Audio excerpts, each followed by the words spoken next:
I mean, you can edit that out, right? Exactly. I kind of liked us disappearing with the power cut. I think we should leave that in. In this video, we're going to be talking to our Ukraine correspondents who've been here in the country since day one of Russia's invasion. They're going to be answering all of these questions that you've been sending us on YouTube. My name is Aya Ibrahim, and I've actually just been sent here. And so I'm really excited to talk to these guys and, learn a lot from their experience and what they've been covering for the past year. We've tried really hard to get them all in one room, but as the nature of our job, each of them is somewhere out there reporting on stories. But I'll just start asking the three of you, do you remember where you were when the first bombs started falling on February 24th? I will never forget. I was in Kiev City and I will never forget the sound of that first loud bang that woke me up early in the morning of February 24th. What's the situation like where you are? People have been waking up to explosions. I have heard several of them myself shortly actually after this televised address by President Putin. Then he's going to attack, first of all, eastern Ukraine. But as we are hearing the sirens here in Kyiv, there's right now a really complete bracing for a huge escalation. And we came to realization that all that was speculated about weeks up until this day actually became reality. The full-scale invasion has started. I was actually sleeping when the war started. I did not hear the explosions because we were in Donbass. I was there and I was supposed to go back that day, and Nick was supposed to replace me. And at 4 or 5 in the morning, my phone rang and it was Nick, and he said, "Look, it started. What should we do?" And we decided that we will travel back to Kiev, both of us, and that he would get off the train and we would pick him up there. And that's what we did, right, Nick? Yeah, it was pretty bizarre being on that train because we were kind of close to some big, as it turned out, some big Ukrainian airfields that were being targeted. Nick, what's happening where you are? Well, I'm in a small town that's just waking up and trying to make sense of all these reports coming in.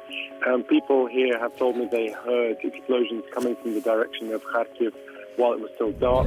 And even when you couldn't hear the direct bang, you could kind of feel the kind of impact, the shockwave, and the birds were all, it was still kind of dark, but the birds were going crazy. Obviously, they could feel that impact.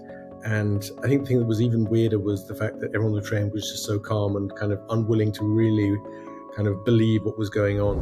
Yeah, and I guess a lot has really changed in how people live their lives since that, that fateful day in late February of last year. And that's something that our users are really, really curious about. So we have one user who wants to know, what's life like in a war zone? And what goes through your minds, our correspondents, when you're interacting with locals? Maybe first to the everyday life changes all the time. There was a period in March after the war started. Nick and I, we left Kyiv briefly in the very beginning, but returned pretty quickly after a week or so. And Kyiv was absolutely empty, and life was really dimmed down to the very essentials. As you can see behind me, there are very few people on the streets right now. Those whom you see, they try not to stay out too long. Most people that you see, they're either walking a dog or they are carrying groceries or something. So people go out on the street for their needs, but people don't stay a long time on the streets. Of course, the situation has been and is tense here. And that changed dramatically during spring when life returned to the capital and things went back to normal gradually. At first, maybe one restaurant and one hairdresser opened, and then more and more and more, until by early summer it was almost like before the war.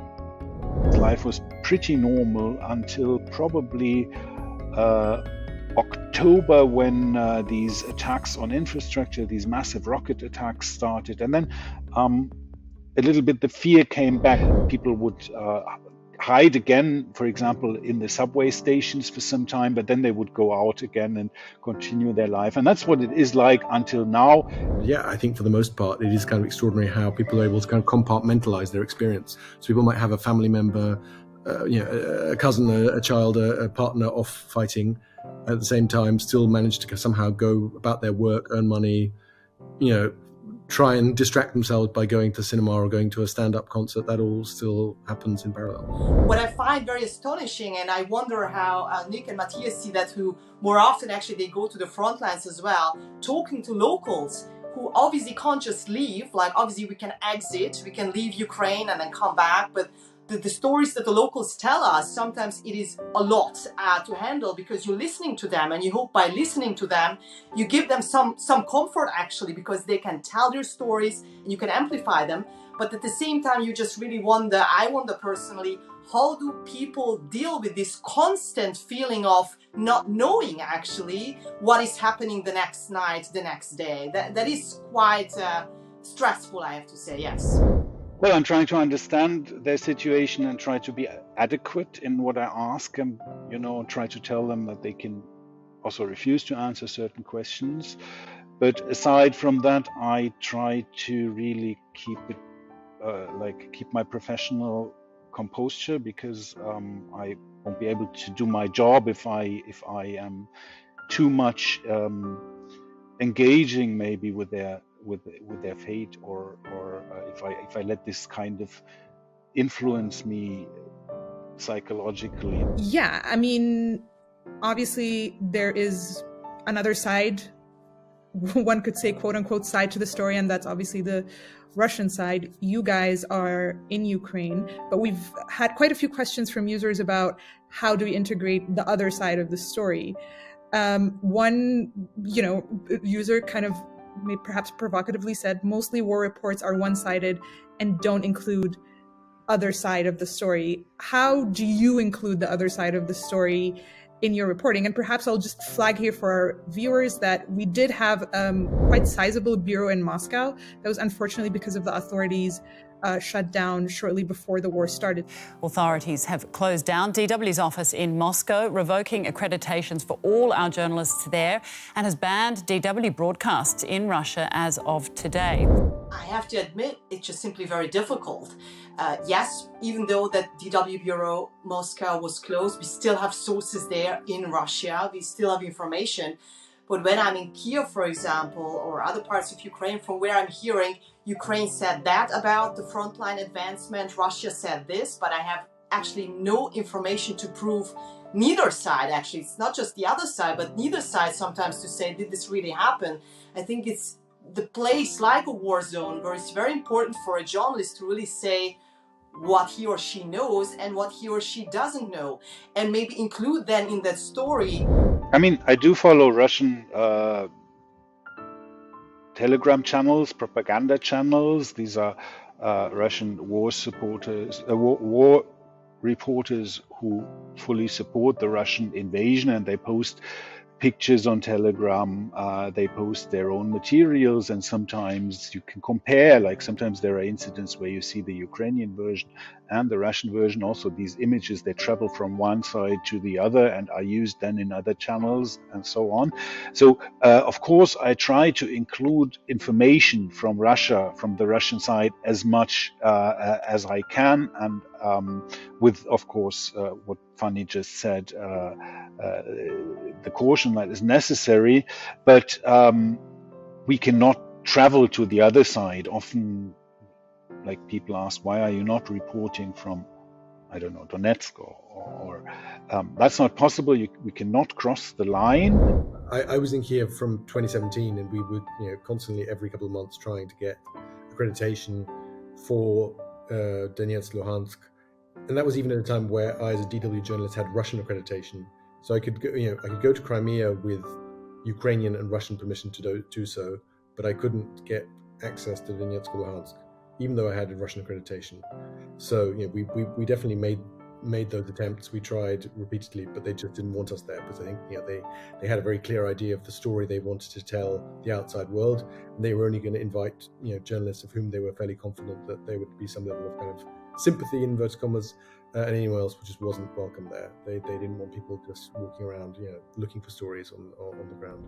Moving on to your great reporting and all of the pieces that you filed for us in the past months, there have been dozens, and a lot of our users wanted to know about a memorable story that you worked on. Here's one question from a user. What's the best, quote, faith in humanity restored moment you've witnessed, and one that was the opposite of that? There's one particular couple I remember that went back to Bucha. It was in May for the first time because they fled, obviously, in the early days. They went back to find out that their house burned to the ground, and they found 2 jars full of pickles.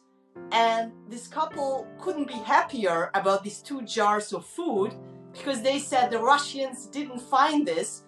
At least we still have this to eat. Life goes on. And in Ukraine, so often, I've met people who could smile in the midst of devastation.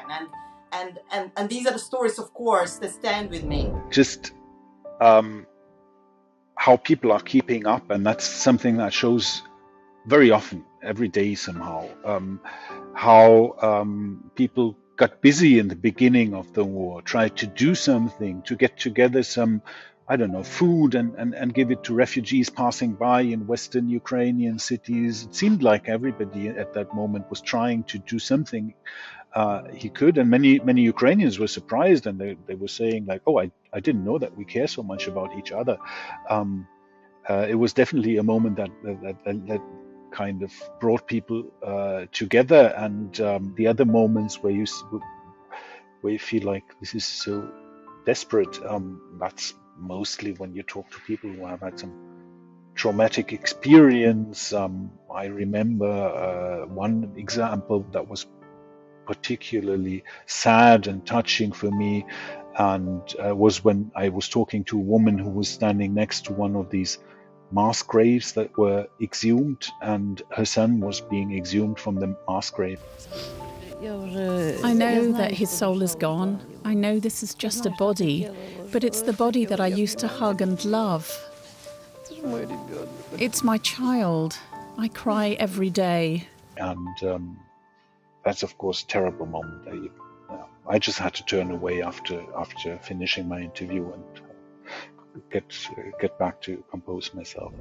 I just want to go back to something that Fanny mentioned about how that's also kind of difficult on you guys covering the story day in and day out, coming in and out of the country, and maybe even for, I know, Nick, you'd been in Ukraine for years before to kind of see, this happen to the country. So what do you guys do to take care of yourselves mentally and your own mental health while covering this story?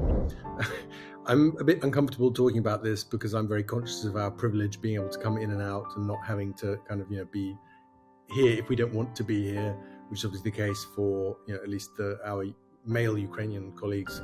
For me, what helps most is this really immense privilege to be able to leave the country from time to time. And then I also try, when I'm out of the country, not to check my messages, not to check Twitter, not to check Telegram channels often. I sorry, just to come back to that, I have to say my consumption of family gossip has gone up hugely. The more dramatic things are here in the Ukraine, the more I want to hear about kind of, some distant cousin's 60th birthday and what went wrong. And, I just love kind of hearing all those details and just kind of filling my head with that kind of stuff. Yeah, maybe that'll happen to me as well. And finally, my mother will be happy.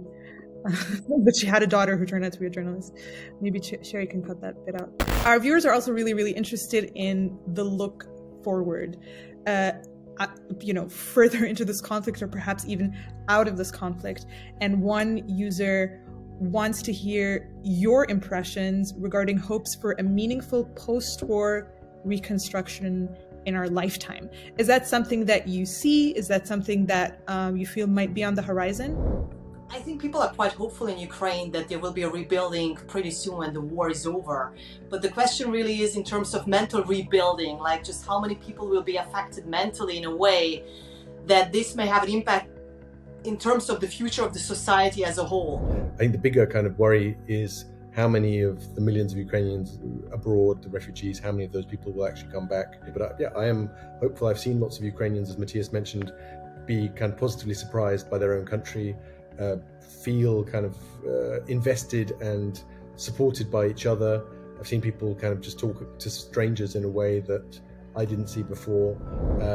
Just a small thing, and it's kind of seemingly meaningless, but just as I was walking back to the hotel tonight, a lady in her maybe late 40s slipped on some ice, and literally she was kind of immediately surrounded by 5 people trying to help her. She could barely kind of, escape from all the people trying to help her up and take her to the pharmacy, and people giving her advice on what kind of cream she should use. And that is definitely something you didn't see in Kiev before. There was quite a lot of, people were polite, but it was a pretty individualistic, pretty kind of, atomized society, and that definitely feels very different. I think we'll leave it at that. Mathias, Fanny, and Nick, thank you for taking the time out of your reporting day for this conversation. Do I hang when everything is lost, or do we have to press save or something?